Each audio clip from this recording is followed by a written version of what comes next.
Quand on est parti, on était dans un camion. C'était pas très très grand, mais il y avait à peu près une quinzaine, une vingtaine de personnes à peu près, entre mari, femme et les enfants.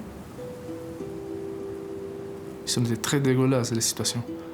Parce qu'avec les enfants qui 24 heures sur 24 qui pleurent, le bruit des roues du moteur, sans lumière, à manger, pas beaucoup. L'indispensable, c'était l'eau. Mais à la fin, on a mis le pied dehors. Oui, on était content d'avoir le sourire dans le visage.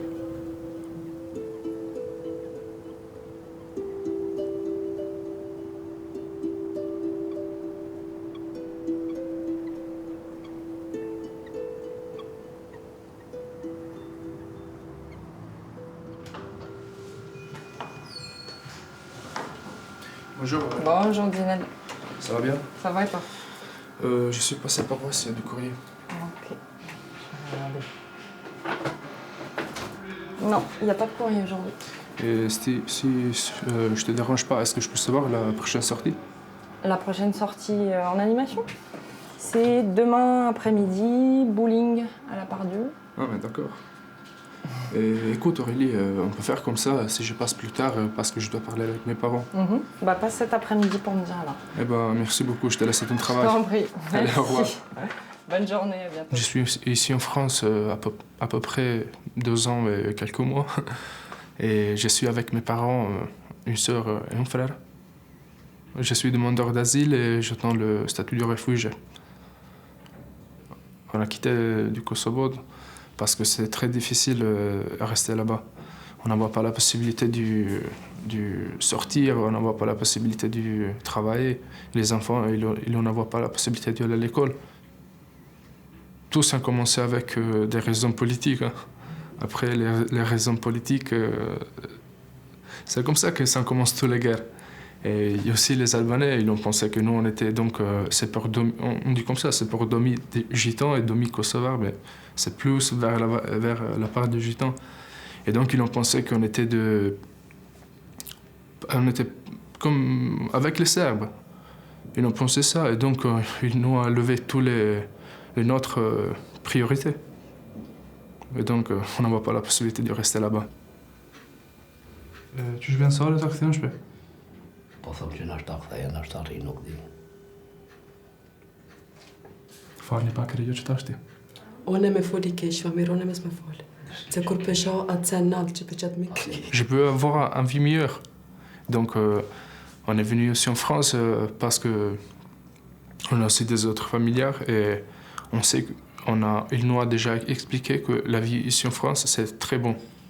C'est plus libre et c'est plein de chance. Après, ça dépend de nous.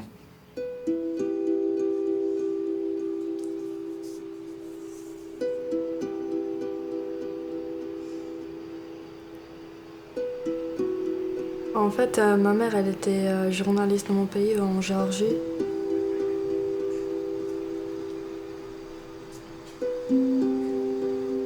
Voilà, en fait, c'est l'article que ma mère elle a écrit dans le presse. Je vais vous lire un extrait. Le 26 juillet, au matin, le journaliste Giorgi Sanaya a été assassiné à son domicile à Tbilissi. L'humiliation, l'agression, l'intimidation des journalistes en raison de leurs activités sont devenues un fait assez banal en Géorgie. Le climat qui règne dans le pays nous fait penser qu'il s'agit d'un assassinat politique bien organisé dont le but est l'intimidation des journalistes et la soumission des médias libres. Et quand elle a publié cet article, elle a reçu beaucoup de menaces et même le gouvernement lui proposait l'argent pour qu'elle se retire de son travail. Et ma mère, quand elle voulait pas, après, ils ont menacé de meurtre, comme la personne qui a été assassinée. C'est pas ça.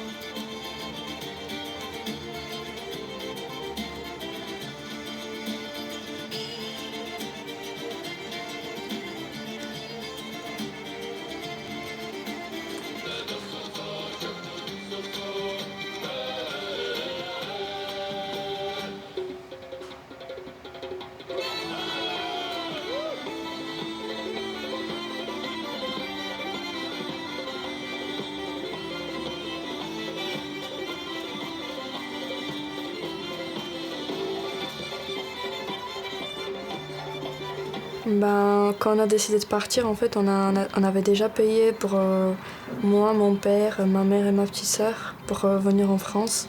Mais à la fin, ils nous ont dit, le jour qu'on devait partir, qu'ils nous ont dit l'argent, ça ne vous suffit pas pour 4 personnes, vous êtes obligés de partir à 3. Comme j'étais la plus grande, ma mère elle a préféré que c'est moi qui reste que plutôt ma petite sœur. Et quand elles sont parties, moi je suis restée chez ma cousine pendant 3 ans.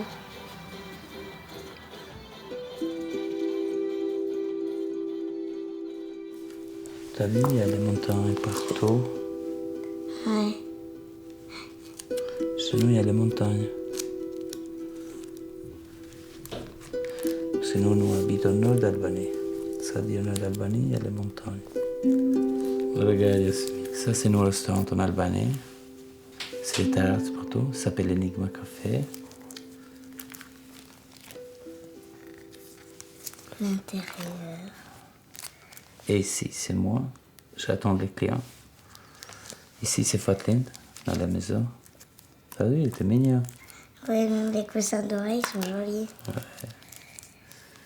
C'était les meilleures villes là-bas. Je viens d'Albanie. J'ai quitté l'Albanie toujours pour les raisons politiques. En fait, j'étais agressé et menacé.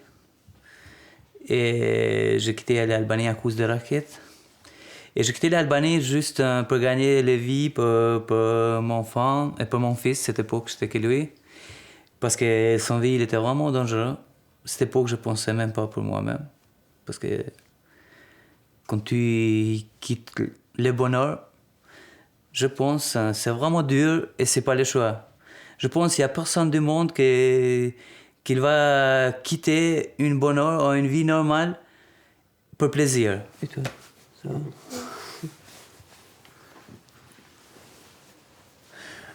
Voilà. Je suis parti en Allemagne, j'ai demandé asile, ils ne me sont pas acceptés.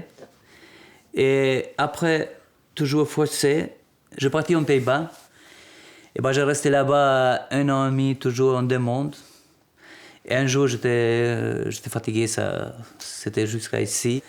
Et après, j'ai pris la deuxième décision. Et je suis parti ici, je suis venu ici en France. Et je suis mal tombé. Je les ai rencontrés dès leur arrivée en France, pratiquement. Je les rencontre et il y avait déjà pour eux une première étape à franchir, c'était devenir un demandeur d'asile lambda, classique, avec les droits qui sont attachés au statut de demandeur d'asile classique, c'est-à-dire un hébergement, un minimum pour vivre chaque mois, surtout que là c'était une famille avec 2 enfants, des enfants en bas âge. Et donc il fallait franchir cette étape. Et c'est là que pour eux ça a été compliqué, puisqu'effectivement franchir cette étape leur a pris plusieurs années, je dirais 2 ans, 2 ans et demi à peu près. Il y a eu des embûches juridiques qu'il a fallu que je démêle. Donc, tout d'abord, un placement en règlement Dublin. Règlement Dublin, donc, c'est le texte européen qui s'applique en France et qui dit substantiellement que lorsqu'une personne est passée par un autre pays d'Europe, il y a éventuellement demandé l'asile, c'est ce pays-là qui est compétent pour examiner une éventuelle nouvelle demande d'asile ou leur sort. C'est mieux si tu commences cette école ici. Tu peux regarder Internet. C'est quoi? Ça, elle m'a dit, c'est ouais.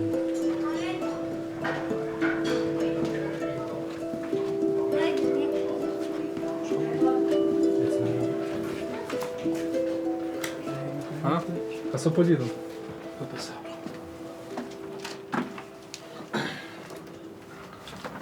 En fait, on n'est pas dehors, donc je pense que ça va bien. Donc on a à dormir, à manger, à boire. Et donc je pense... non, on est fortuné. On a de la chance.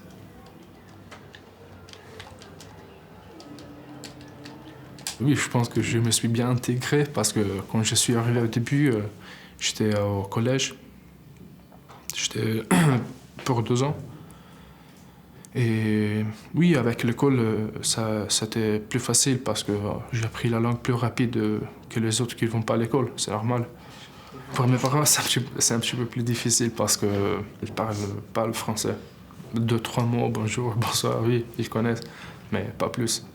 Donc s'il y a des besoins où les parents ne peuvent pas il n'a pas la possibilité de le faire, c'est normal que les enfants ils doivent faire. Ah, la فقر. Ah, ça changeait beaucoup de choses. En fait, ça changeait la mentalité aussi. Ça, je pense que c'est la première. Ça changeait aussi l'être un petit peu solitaire. Oui, parce qu'en Kosovo, j'avais des amis, et quand je suis venu ici en France, je n'ai moins, mais je n'ai aussi quand même. Depuis qu'on est venu ici en France, oui, on passe aussi plus de temps ensemble. On discute plus, comment dire, on est plus attachés. Ouais, en Kosovo, il y avait beaucoup, on peut utiliser bordel. Et en Kosovo, c'était un petit peu un bordel, et donc nous on dit qu'on ne savait pas, on a laissé notre tête. Et donc ici, on n'a pas peur de sortir, on n'a pas peur de voir qui y a qui derrière, et donc on est plus libre, et ici on communique plus, je pense.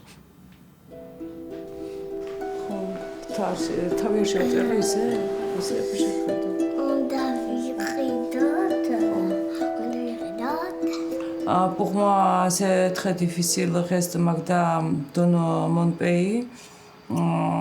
Magda, il avait 12 âges. Pour moi, très très difficile de rester Magda là-bas dans la Géorgie. Tous les jours, nous pensons comment prendre Magda ici, en France. Beaucoup de Blanche-Neige. Au début, c'était dur, mais après, petit à petit, je me suis habituée. Ma mère, elle m'appelait presque 3 fois par semaine. Je parlais avec ma petite sœur, avec mon père, avec tout le monde, mais c'était pas pareil qu'ils sont à côté de moi. Et voilà, ils me protègent. Et j'avais trop peur parce qu'en fait, j'étais kidnappée plusieurs fois. Et même, je sortais pas dehors, je sortais pas avec mes amis. J'avais tout le temps peur qu'il y a quelqu'un qui me fait du mal. Même, j'ai arrêté d'aller en cours. Pendant 1 an, j'étais chez moi, je prenais les cours à la maison. Comme ça, j'étais plus en sécurité. Voilà.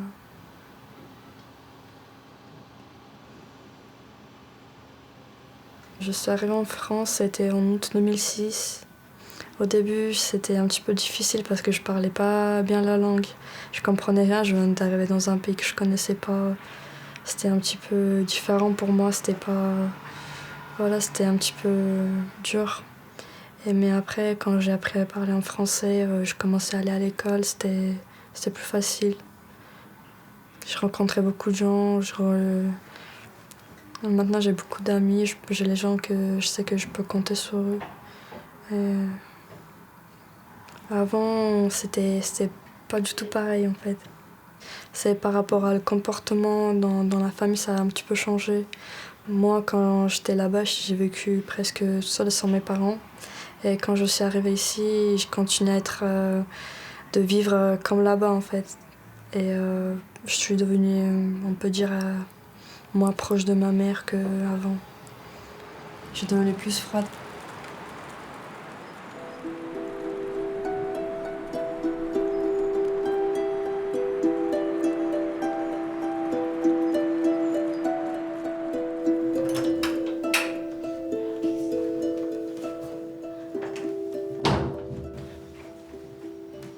J'ai passé 18 mois ici, en France, une situation vraiment catastrophe. Comment ça dire, tous les matins, attendre les polices pour faire l'explosion pour en Allemagne. C'était ça. Sans aide sociale, sans aide de logement, de temps en temps. Je dormais en 115 avec les clochards. Je mangeais en 115. Je vivais en 115 avec mes 2 enfants. Je pense qu'il n'y a pas plus pire de ça. Juste, laisse tomber tout, juste la honte. Et après, les enfants qui te posent toujours les questions. Pourquoi nous sommes là? Qu'est-ce qui nous attend? Nous va dormir où? Imagine en France, une enfant qu'elle écoute tout le temps les parents, qu'elle vive avec cette peur. Et les enfants qui voient les flics, et non, ils couraient de l'autre côté, ils savent même pas pourquoi ils couraient. Moi non plus. Hein. J'ai jamais volé, j'ai jamais fait mal mon vie. Imagine les enfants. Au matin, c'était 8 heures, nous frappaient les portes, nous disaient 8 heures, les flics ils sont pas là, habille-toi, il faut partir à l'école. Pour Yasmine, c'était un peu, comment ça dire, différent avec Fatlin. Parce que Yasmine, il était né, il a vu que ça. Et bah Fatlin, il était vraiment très triste parce qu'il a vu les meilleures vies, il a vu les vies avec les maisons, avec les voitures, avec l'argent, une vie qu'il a vu non tranquille, il a profité vraiment de la vie. Et après, il était tombé. Par rapport à moi, je connais, avant, il était vraiment vivant, il a toujours bougé, maintenant, je sais pas, il est vraiment... Comment ça dire, je trouve un peu indifférent. Merci.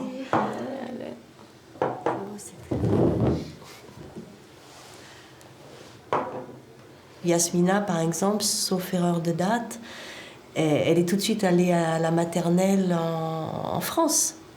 Hein, sa première année de maternelle. Voilà, donc elle s'est trouvée tout de suite dans le bain français, tandis que Fatlin, lui, il avait déjà vécu beaucoup d'autres choses, à la fois d'événements et puis de langue aussi, parce qu'il s'était frotté à l'allemand, il s'était frotté... L'albanais, allemand... Bon, l'albanais bien sûr, après c'est essayer de s'adapter en Allemagne, après essayer de s'adapter aux Pays-Bas, après en France, c'est quand même lourd pour un gamin de 8-10 ans, quoi, enfin... Mais il faut dire aussi que vous étiez des... Enfin, je le dis, tant pis si tu dois rougir, mais je veux dire, vous étiez des parents absolument fantastiques, parce que la galère dans laquelle vous étiez, et je veux dire, il n'y a pas une seule fois où un des deux enfants a manqué l'école ou est arrivé en retard à l'école.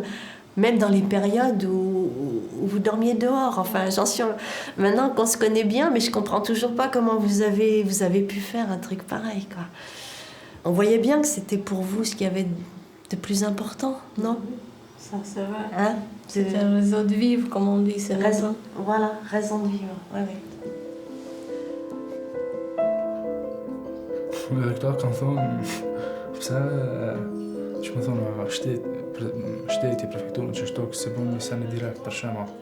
Ça dépend. Pour quelqu'un, ça fait grandir. Pour quelqu'un, ça va être... ça va devenir tous les cheveux blancs, je sais pas comment dire. Ça va casser sa tête. Parce que la temps, c'est vraiment difficile. Pour moi, un petit peu tous les deux. Un petit peu, je pense, avec ma mentalité, je suis un petit peu grandi. Et un petit peu, je n'ai marre d'attendre. C'est un petit peu tous les deux.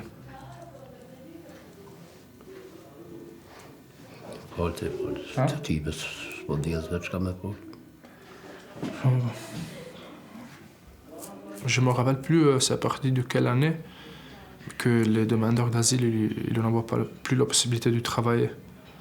Et donc, oui, rester pour 2 ans chez moi, dans ma chambre, ça casse un petit peu la tête.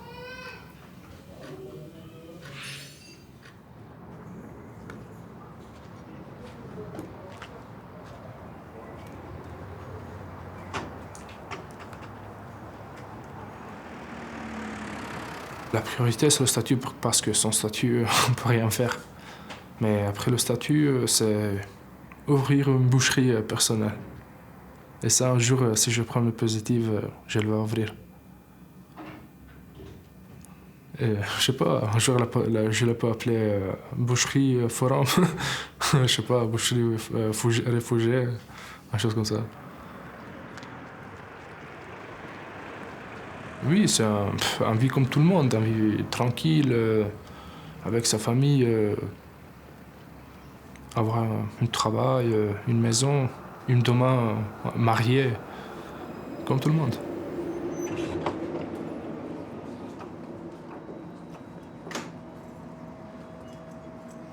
Mais il faut attendre le positif, le statut de réfugié.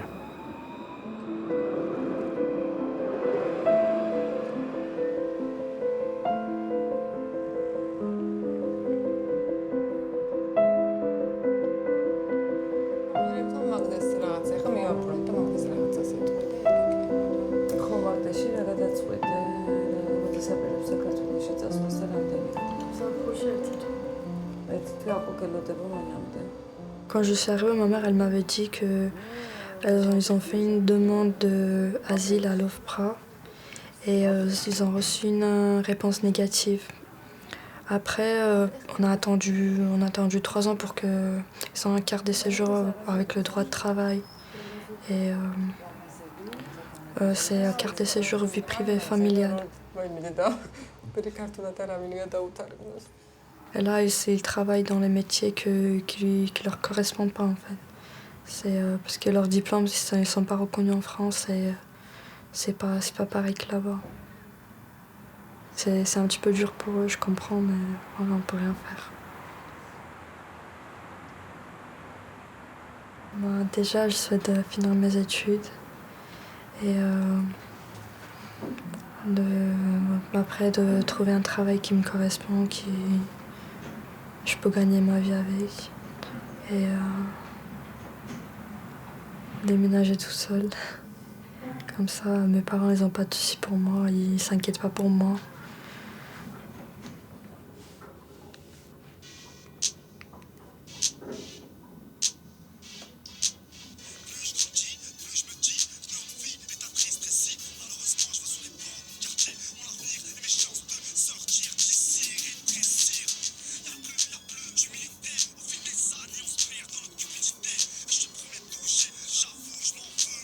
En fait, avant, j'écrivais le rap, hein, tout ce que j'ai vécu par rapport à ça, par rapport à l'arrivée ici, tous les trucs que j'ai vécu en fait.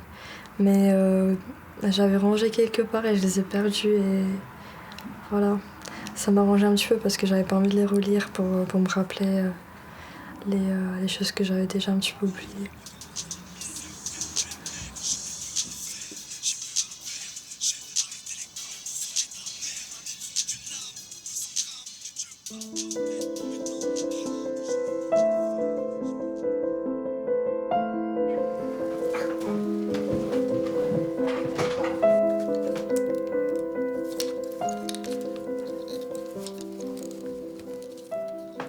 Je vais vous dire une chose. Pour moi, c'était pas mon choix. Et mon cœur, mon vie, il est en Albanie. Bon. Moi, comment ça dire, maintenant, je suis forcé. Je suis pas forcé par rapport à la France, moi. Par rapport à mon histoire, par rapport à mon vie, je suis forcé de vivre ici. Je dis vraiment merci et mes enfants, ils sont bien intégrés ici. Et en plus, je pense, mon fils, ils savent qu'est-ce qu'il a fait, la France, pour lui. Il va respecter toute son vie. Moi, pour moi, ça va être un peu dur et difficile. Par rapport, parce qu'ici, ça manque tout. Ça veut dire le boulot. Je fais un boulot qu'on fait tous les 3 jours. Par exemple, la sécurité, c'est pas mon métier. Mais je suis contente parce que je fais quelque chose pour mes enfants. Et après, le reste, je reste toujours ici parce que ça manque l'amis, ça manque tout. Un peu dur pour parler en français, pour trouver un accent, ça. Mais les enfants, c'est vrai, ils aiment bien, ils sont bien occupés ici. Bon, ils vivent, je pense, ils vivent normal comme tout le monde. Moi, qu'est-ce que j'aime? Profiter ici en France, c'est pas des pains français quand ils pensent les Français, juste la sécurité et la vie normale. Pour moi et pour mes enfants. Tu me prends un peu pour parler français? Parce que tu parles mieux de moi. Oh. Et moi, je te prends en albanais. Hein? Si tu veux. Ah ouais, j'aime bien. Ouais. Qu'est-ce que tu vas apprendre comme mot? Bah, dis-moi, un mot important. Des fleurs. Des fleurs? Oh. C'est bien. Du café. Du café. C'est bien. À ton tour. À mon tour? Oui. T'as 2 chambres. T'as 2 chambres. Ouais. Tu sais qu'est-ce que ça veut dire? Je t'aime beaucoup. Voilà. Tu es aimé. Tu Voilà. T'as vu, tu parles avec les accents en albanais comme je parle en français.